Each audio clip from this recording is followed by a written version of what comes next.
নজর রাখবো পরবর্তী খবরে। দুর্গাপুরে বালেশ্বরে বিজেপি সাংসদকে হাসপাতালে ঢুকতে বাধা।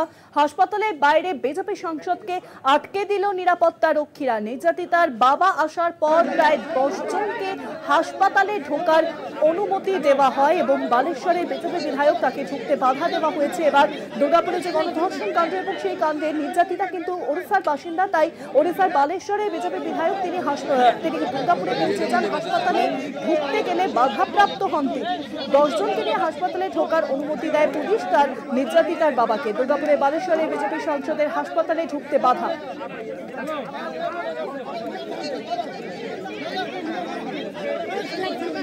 উত্তপ্ত হয়ে ওঠে পরিস্থিতি, সেই ছবি দেখতে পাচ্ছেন কলকাতা টিভিতে। নির্যাতিতার বাবা তিনি কিন্তু আসেন এবং তার সঙ্গে 10 জনকে ঢোকার অনুমতি দেওয়া হয় এবং হাসপাতাল চত্বরে আর ঢুকতে দেওয়া হয় না বালেশ্বরের বিজেপি সাংসদকে।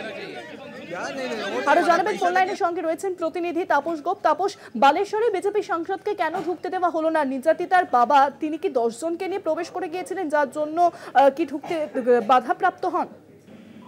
দেখো, ঘটনাটি কিছুক্ষণ আগেই যখন বালেশ্বরের সাংসদ প্রতাপ সারাঙ্গী হসপিটালে ঢুকতে যায় এবং তার যে প্রতিনিধি দল তার সঙ্গে রয়েছে মহিলা মোর্চার নেত্রী, যখন ঢুকতে যায় তখনই যে হাসপাতালে যে নিরাপত্তা রক্ষীরা রয়েছে তারা তাদেরকে বাধা দেয় এবং বাধা দেওয়ার পর বাকবিতণ্ডায় জড়িয়ে পড়ে। সেখান থেকে আওয়াজ উঠে মমতা ব্যানার্জির বিরুদ্ধে সোচ্চার হয় বিজেপির লোকেরা। পাশাপাশি যখন ওই নির্যাতিতার বাবা যখন ঘটনাস্থলে আসে তার সঙ্গে কথা বলার পর ওই সাংসদ সহ আরো 10 জন ভেতরে ঢোকে। এখনো তারা ভেতরেই রয়েছে। যেটা জানা যাচ্ছে, ওই নির্যাতিতা যে ছাত্রী রয়েছে তার সঙ্গে কথা বলবে, কথা বলার পরে সাংবাদিকের সঙ্গে কথা বলার একটা রয়েছে। আর পাশাপাশি যেটা দেখা যাচ্ছে যে গতকাল যে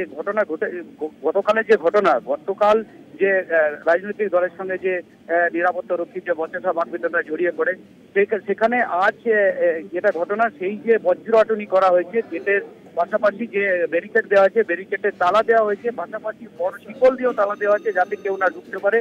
আর যখন এই বালেশ্বরের সাংসদ ঢুকতে যায় তখনই বাকবিতণ্ডায় জড়িয়ে পড়ে এবং স্লোগান ওঠে জয় শ্রীরামেরও। অনেক ধন্যবাদ তাপস, ফোন লাইনের সঙ্গে ছিলেন প্রতিনিধি তাপস গোপ।